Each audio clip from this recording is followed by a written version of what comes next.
मैं Yogesh Kumar Tripathi, teacher and motivational speaker, एक बार पुनः आपकी सेवा में उपस्थित हूँ। आपका प्रेम, स्नेह और आशीर्वाद जो हमें प्राप्त हो रहा है, उसके लिए मैं आप लोगों का आभारी हूँ। साथ ही प्रिय दिव्यांश उर्फ धोनी को इस बात के लिए कोटिशः धन्यवाद कि वह अपने व्यस्त समय में से मेरी रिकॉर्डिंग के लिए समय निकाल ले रहा है। मेरी रिकॉर्डिंग की एडिटिंग करके आपकी सेवा में प्रस्तुत कर रहा है।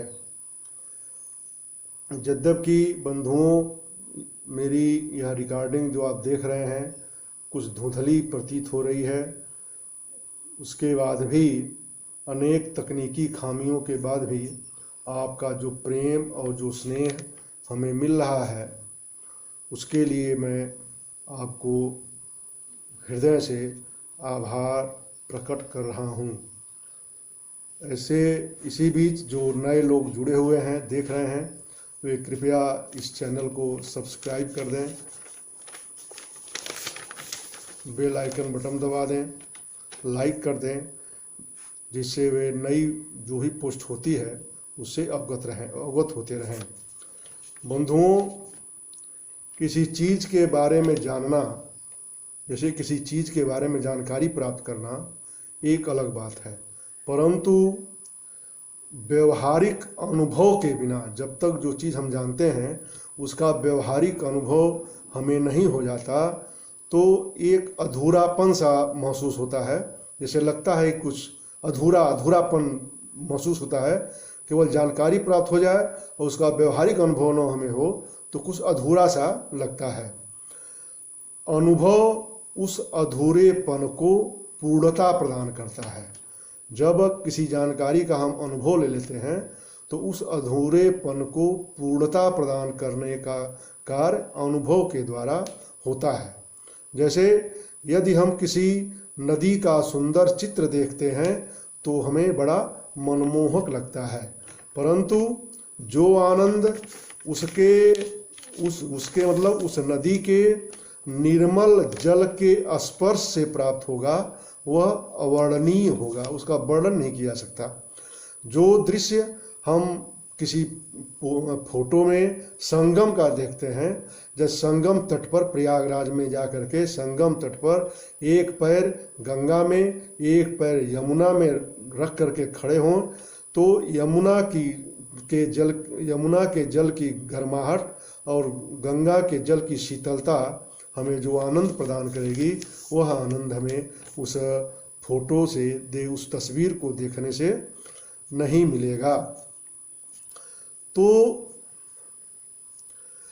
क्यों न हम आज इस कोविड-19 के समय में जब घर के अंदर रहने के लिए मजबूर हुए हैं, तो जब भी अवसर मिले, या तो अंदर की दुनिया में या इसके बाद जब कोविड-19 का असर समाप्त होए तो हम आसपास की दुनिया को देखें, उसमें गोते लगाएं, कुछ न कुछ तो हमें मिल ही जाएगा। और प्रतिपल का मिला यह अनुभव हमारे जीवन को समृद्ध बनाएगा, जिसकी सहायता से हम अपने जीवन को गढ़ते चले जाएंगे।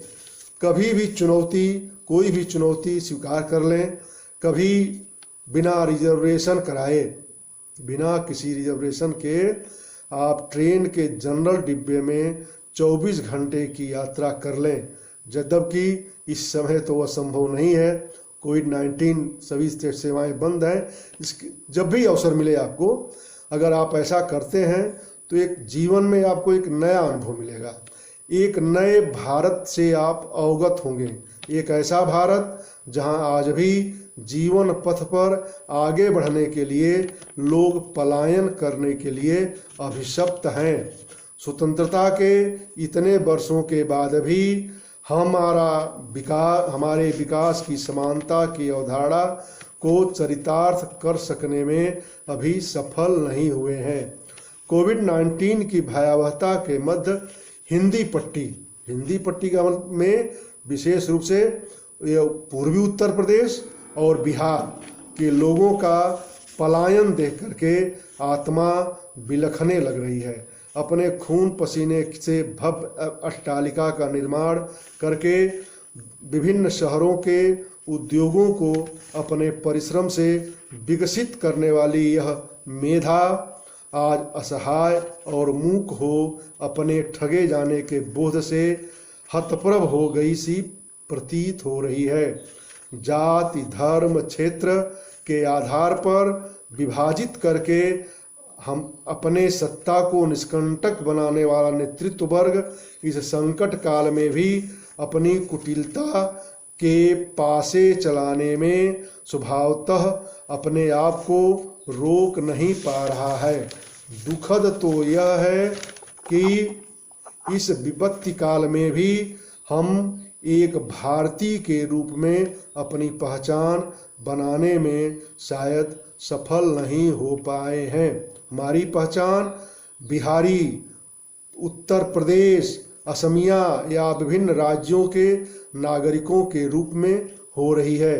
तभी तो हर औद्योगिक शहरों से अपने अपने प्रदेशों को पलायन प्रारंभ हो चुका है और विचारों का स्खलन इतने निम्न स्तर पर आ चुका है कि जिन प्रदेशों के लोग अपना जीवन और रोजगार छोड़कर अपने प्रदेश को वापस आ रहे हैं, वहाँ का राजनैतिक वर्ग जो वर्तमान समय के पूर्व ही वर्षों तक शासनारूढ़ रहा है, को इस बात की शर्म नहीं आ रही है कि आखिर आज भी क्यों उनके प्रदेश की आम जनता गिरमिटिया मजदूर बनने की कड़ी को ही आगे बढ़ा रही है, जबकि उनकी अपनी स्थिति, आर्थिक स्थिति इतनी ऊंची होती जा रही है कि जिनके सेवा के नाम पर वे सत्ता में आ रहे हैं, उनकी स्थिति बेहतर होती जा रही है और उनकी अपनी स्थिति काफ़ी अच्छी होती जा रही है। बंधुओं, हमारे नेतृत्व वर्ग में सम्मिलित कोई महात्मा गांधी के मार्ग पर चलने की शपथ खाता है, तो कोई लोहिया और अंबेडकर के सपनों को साकार करने की स्थिति का निर्माण करने की बात करता है, परंतु शायद वे भी जानते हैं कि उनके द्वारा यह संभव नहीं है। इसीलिए महात्मा गांधी के मार्ग पर चलने में समर्थ न हो पाने के कारण उन्होंने जगह जगह महात्मा गांधी मार्ग बना दिया है, जिस पर चलने का आभासी सुख का अनुभव कर सकें, एक आभासी सात्विकता का अनुभव कर सकें तथा लोहिया, जेपी और अंबेडकर के सपनों को साकार करने में समर्थ होना संभव नहीं है। इसलिए उनके जैसा आचरण भी संभव नहीं है। इसलिए उनके नाम पर जगह जगह पार्क और संग्रहालय बनवा दिया गया कि उनमें हम आप प्रवेश करें और उन सपनों की दुनिया में विचरण करें। नमस्कार।